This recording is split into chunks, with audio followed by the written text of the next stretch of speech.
If you're a child of God, I believe that there's creative ideas in you. There are kingdom ideas in you. I believe everybody has at least a small spark of entrepreneurship in them. You may not be the next Mark Zuckerberg, but you may very well be the next guy who makes more money than anybody on the street.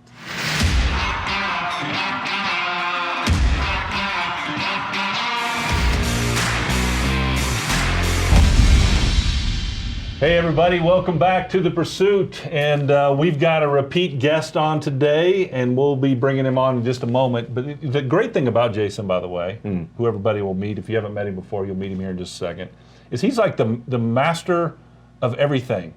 Like he is a jack of all trades. Any topic Anything that we want to talk about, we go, who do you want to, Jason. Okay, Rapid fire. Bring Jason on, because he can talk about anything. Yep. It may not be worth listening to. No, it's amazing, the talents this guy has. Yeah, I don't know if you know this as well, but he also can slap that bass. Yeah? He's a musician, man. The keyboards, he sings. Yeah, you didn't even know that, we did need you? to bring him on. We need to bring him on to play a little tunage. Yeah, sometime. Although a solo by a bass player, I don't know how exciting that would be. You know what? You haven't heard his stuff, man. It can, yeah. Well, let's talk about our sponsor for today. It's Virotech Colorado. Mark Massey and the group.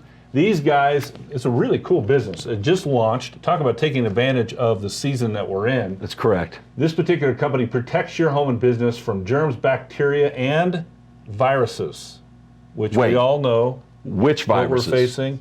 I'm not the virus? The vid. I call it the vid. The vid, the Rona? The Rona. The Rona. And these guys are APA rated. They're the safest spray solution and highest efficacy profile. They're a solution that's eco-friendly and bio-friendly. They spray our house. They spray the studio? You didn't know that. They spray our house once a week. And I got 2 dogs, and it's not an issue at all. It's a top-of-the-line electrostatic sprayer for 100% coverage for the fastest application, and it kills 99.999%. No. You missed a 9. No, it's 3 nines. I thought it was 4. 9. Well, we'll give them 4. All right. Because they're our sponsor. Okay, 4 nines. Anyway, if you need it for your business, for your church, for your home, and you would like to have him come and spray out, and you live here in the Denver area, make sure you reach out to Mark Massey. That number is 720-593-9559. All right. I'm going to turn it over to you, my man. Yeah, so we got a repeat guest and now an old friend to not just me, but now you as well. Jason Mayfield of jasonmayfield.com, of Grace for Life TV. Actually, you can find all of his creations, every channel that he's on, every format. You can find that all from jasonmayfield.com. So maybe that's just the easiest thing to say is go check him out there. But he's an entrepreneur, he's a YouTuber, and what we learned on the last show, and this is where we're going to tee things up today, is he's a Dave Ramsey money guy like you. So we're going to talk about money. We're going to talk about money. Money. Jason, welcome, brother. Welcome back to The Pursuit. Hey, I'm glad to be back, and I just want to dispel the illusion for your viewers. Let me tell you how this went down, okay? Jeff said in the last episode we filmed, he said something about Dave Ramsey, and I got excited. You lit up. I'm one of the few preachers that'll tell you very straightforward, I like talking about money a lot. Not as much as I like having it. And I'd stop talking about money forever if I could just have more of it. I'd gladly make that trade. And to that point, Jeff said that, I got excited. And to that point, I believe there's no other topic that Jesus talked more about. That's true. Than money. You know what? He talked about it a lot. Not only did he talk about it a lot, he talked about it in a much more extreme way than we tend to think about it. So many believers have this negative relationship with money. Some of that is because of what we're taught. Some of that's because of what we're hearing. Some of us just can't reconcile in our brains righteousness and riches. It's a very difficult thing to bring into alignment, which there is. I mean, listen, Ecclesiastes, it has a trouble reconciling it. I mean, Ecclesiastes chapter 10, verse 19 says that money answers everything. But Ecclesiastes chapter 5, verse 10 says that he who loves money will not be satisfied with money.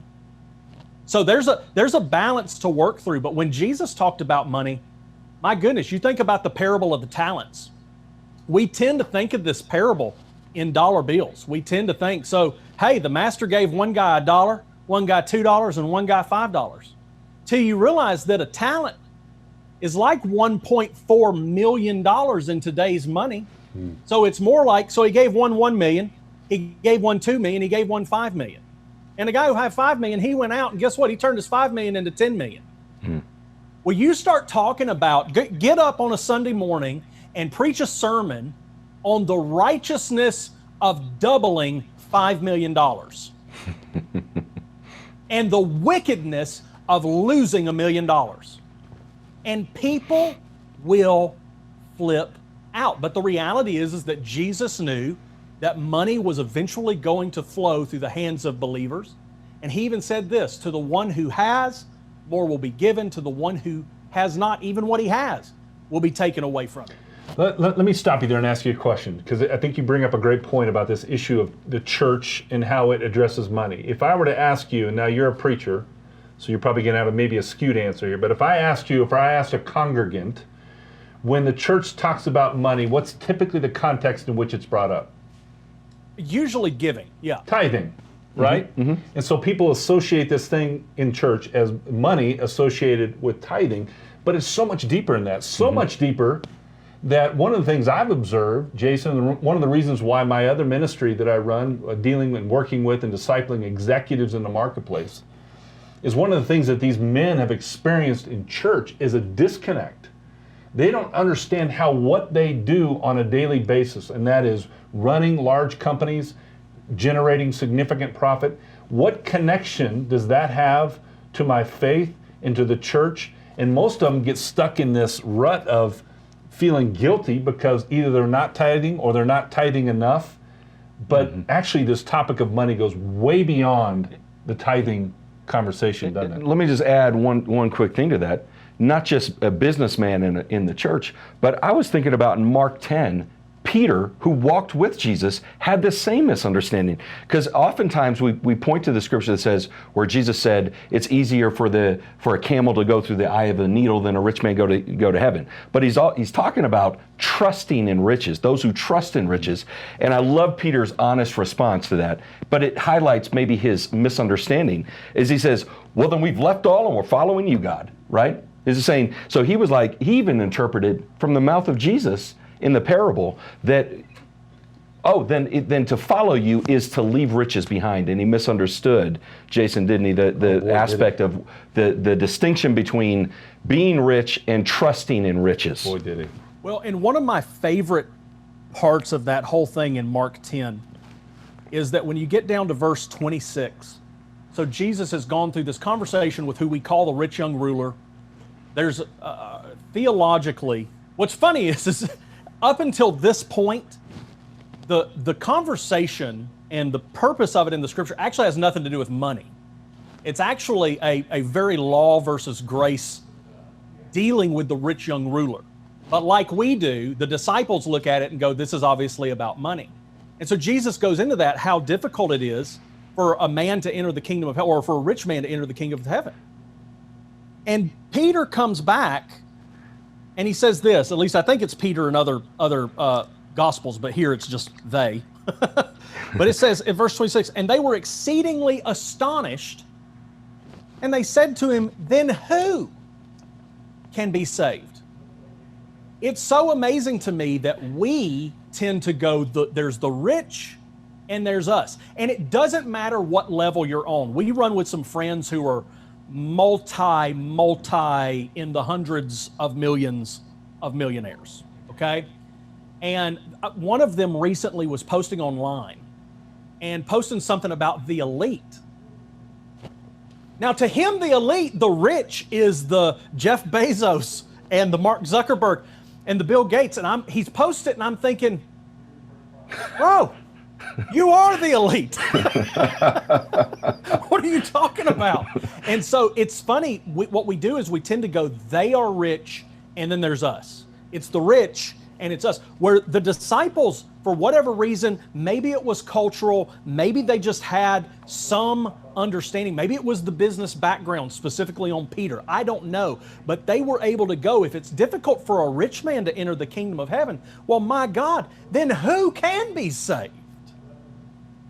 Because we're all rich, we're all wealthy. At some degree, we all have something that we can put our trust in that is not Jesus Christ that can get us through. Now, I'm the first to tell you that money solves everything. Most of my problems I come up on right now can be solved with a check. Most of them. But where's your trust? Where's your hope? Is it anchored in Jesus Christ? So people always ask me, they say, well, what are you going to do, Jason, when you lose all that money? And first of all, you watch the way you talk to me because I'm not going to lose this money. So that's the first thing we're going to talk about. But the second thing is, I serve the Lord broke. I am more familiar with serving the Lord broke than I am than serving the Lord rich or with wealth or with income. I have more experience here, and my history says I probably just keep serving the Lord. So where's your trust? Yeah, I love that, John. I absolutely love that. Man. So yeah, so we're trying to help reconcile some of this relationship that believers have with money. You know, one of the things that obviously, because like you, Jeff, I've got this major Dave Ramsey, backbone on me. Listen, I have told people that the Total Money Makeover is the 67th book of the Bible.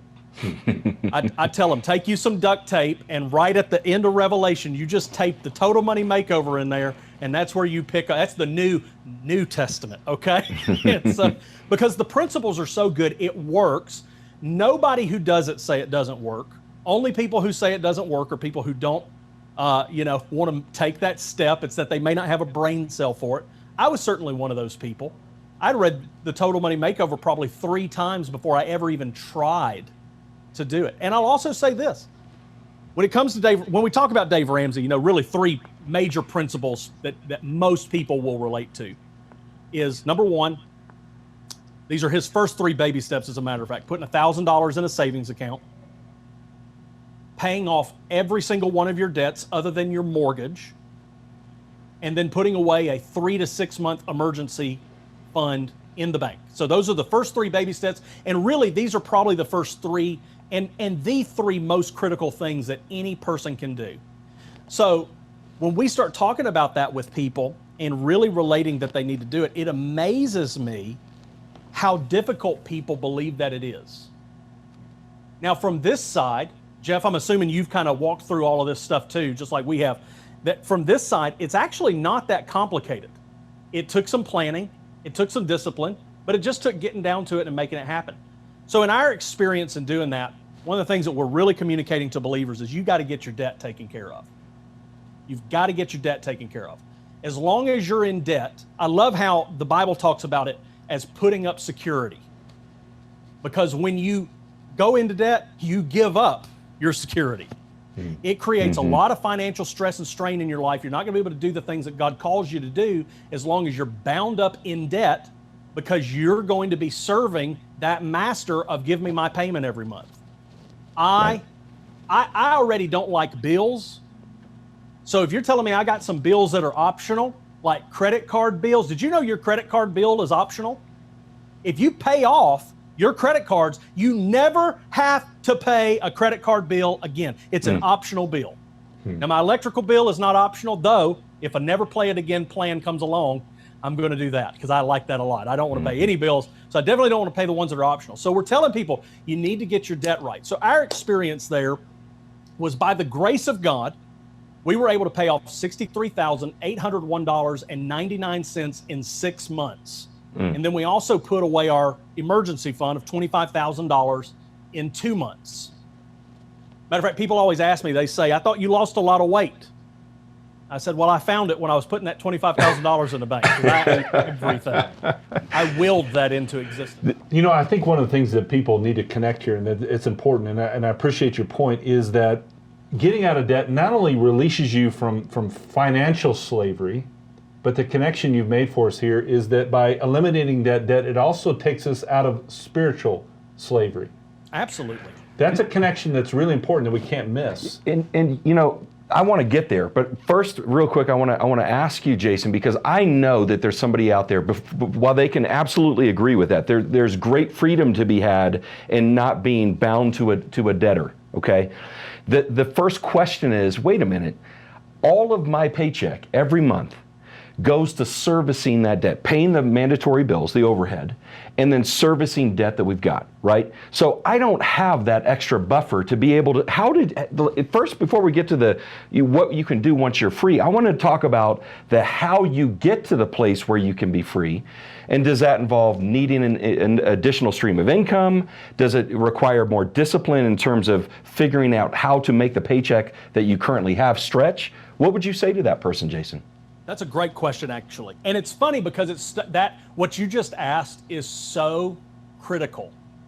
But it's one of those things I tend to not think about anymore because I'm so far removed on it now. I'm just like, because I'm not like Dave Ramsey. I'm not taking these calls all day long every day with it all up in my face. But I tend to just kind of, I'm like, just go get out of debt. That's kind of my advice sometimes. Mm-hmm. So yeah, so one of the first steps you can take today, if you want your income to go up in the next 45 days, this is the first thing you ought to do. Go home, download all the statements from anywhere that you spend money. So your checking account, your credit cards, wherever money is outflowing from, download all of those statements and put them into one big spreadsheet and go through and start categorizing. So we're spending X amount on clothes and X amount on money and gas and hotels, and we're spending this on the kids doing school stuff, and oh, our kids are in 19 extracurricular activities, and no wonder I can't get out of debt because I have to have a credit card per child. So, figure out, John, that would be terrible if you had to have a credit card per child. You'd be eat up. And because you have 5. Right? 4. Yeah, we stopped. We finally stopped. I'm trying to put more debt on you. I'm trying to give you another credit card. I was finding a reason to sign you up. It's 0% interest for the first year. But so we figure out where all of that money's going, sort through, and I promise you're going to find out, because you're using credit cards, you're probably using your debit card whenever you are paying cash, you're going to find out that you're spending a ton of money on crap that you could live without. And if you'll go through and sort through those expenses and start bringing it down to the realities of what you actually need to live, I promise you're probably going to find about 25% of your income shows back up into your pocket immediately. And another incredible strategy too, that people go, I don't know what to do, and so they're paying a little bit more on each one of their bills. Instead, he calls it the snowball approach, right? Where you pay the absolute minimum on all bills except for one. And you snowball all your money, any extra money you can derive, and that could be extra income. It may mean you go get a paper route. Do they still do that? Or deliver pizzas. Are there newspapers anymore? I don't know. Exactly. But generate some extra income and apply all that towards the lowest debt that you have. Get rid of that and apply all that money to the next one, called the snowball. And before you know it, you've got quite a bit of money that you apply towards those debts. That snowball effect is really powerful because it helps you to get some early wins. And so you always do, whenever you do the snowball effect, you always want to make sure that you're paying off your smallest debts in order, even if the interest rates don't quite make sense. Now, if you get up and you got a credit card you're paying off that's $15,000 versus $14,000, and the $15,000 has got a 25% interest rate and the $14,000's got a 10% interest rate. Okay, now we're splitting hairs because we're really tight, we're close together. But in terms of paying off your debt, pay off that smallest one first. So you can go within, if you got a $150 credit card you got to pay off, hey, you're $150 away from going, all right, we're doing it. We're making traction. We're making it happen.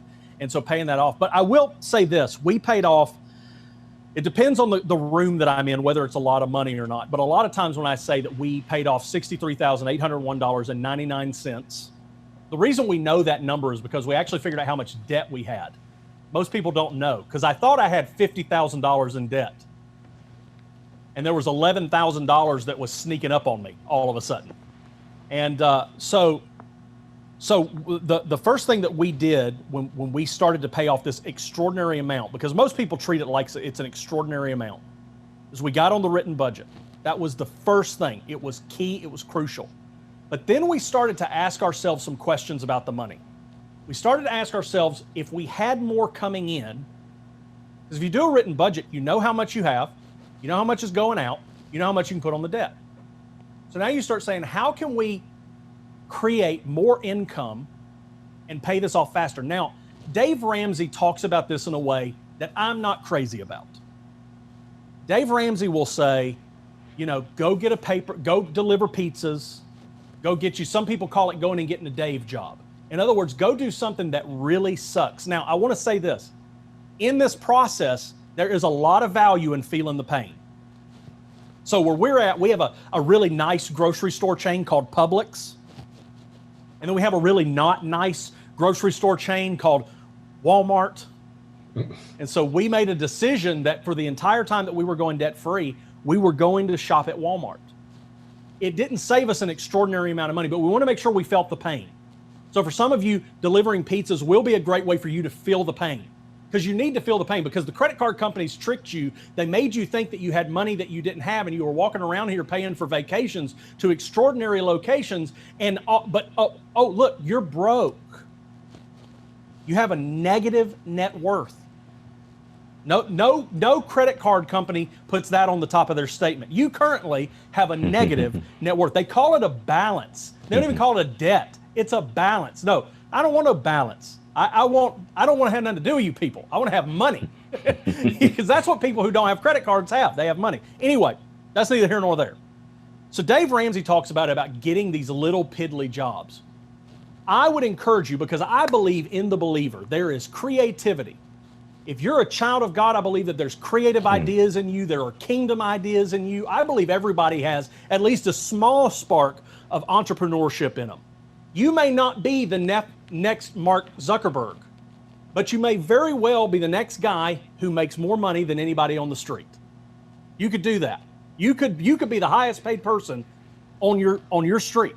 You could do that. That's not out of your reach. So we started to ask questions about what would it look like if we created multiple streams of income.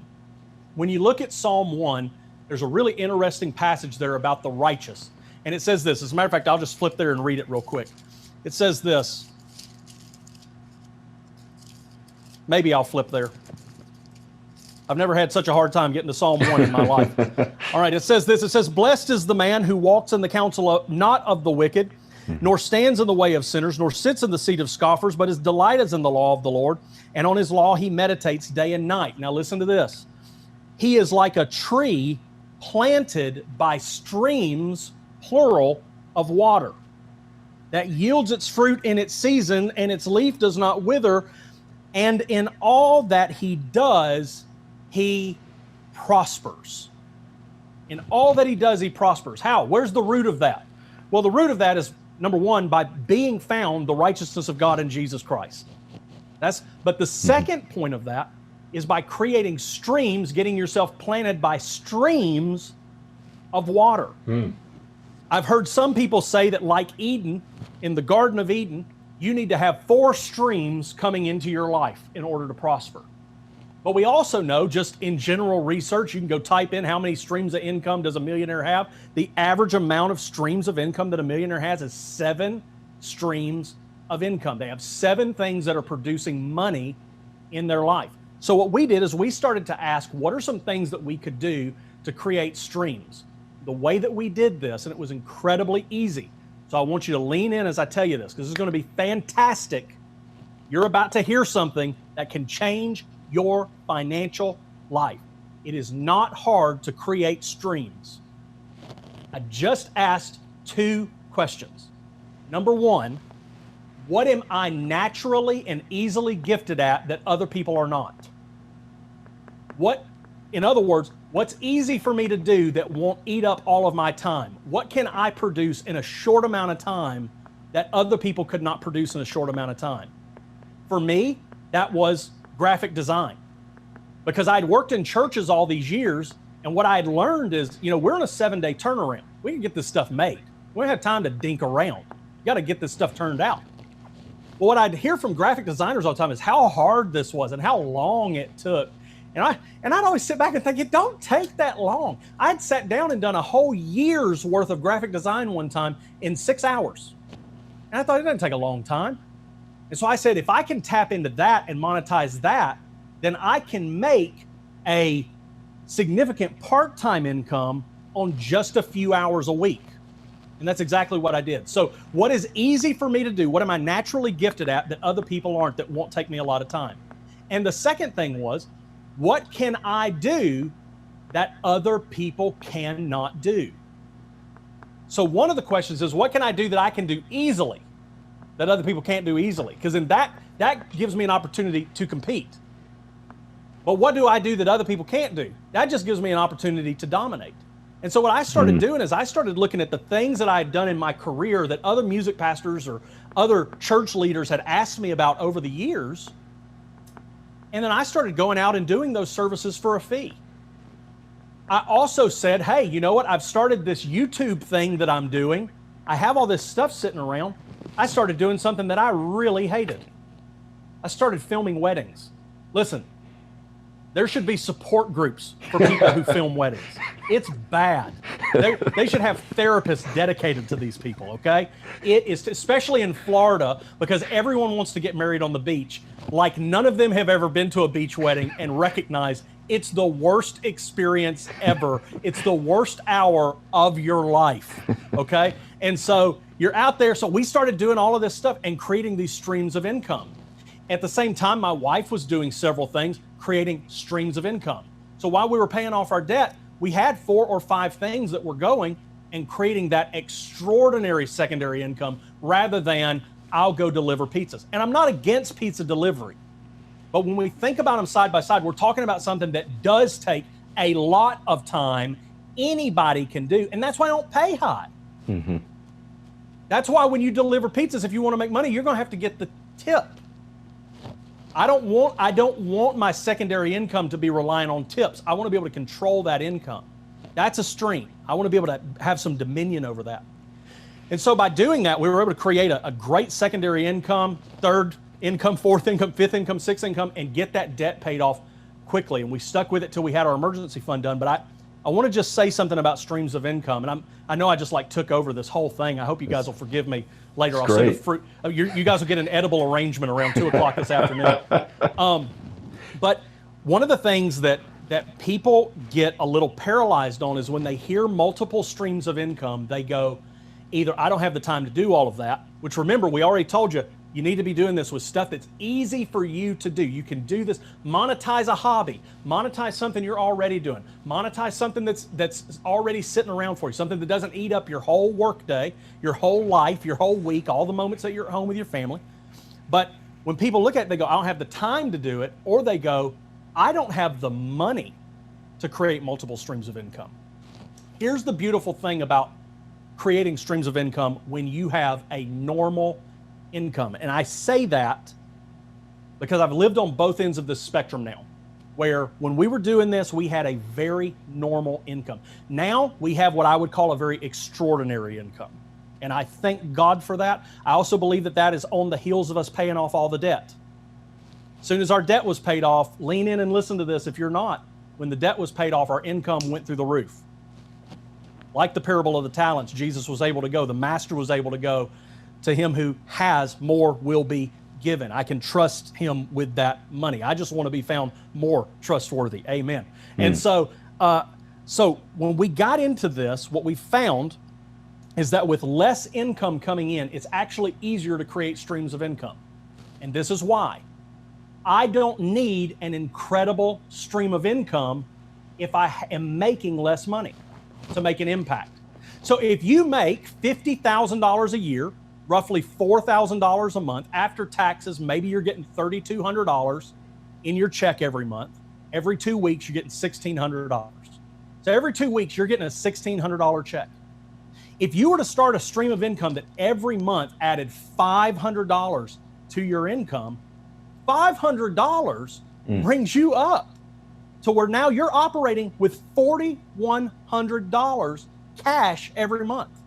2 streams of $500 bring you up to $4,600 every month. Now let's say you can do one that's $900.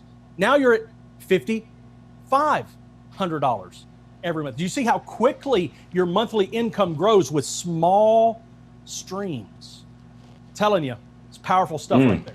I love it. Good. And it connects back to what we were talking about, and that's freedom. Not only financial freedom that we would all love to be set free from, but it's a spiritual thing as well. It frees you up to do the things for which God has called you to do. And at the end of the day, that's really the purpose here, right? At the end of the day, it doesn't matter how big our bank account is. It matters the impact that we're able to have in the life of another. That's true significance, right? When we can make that. You never want to make a decision because it's going to affect your income.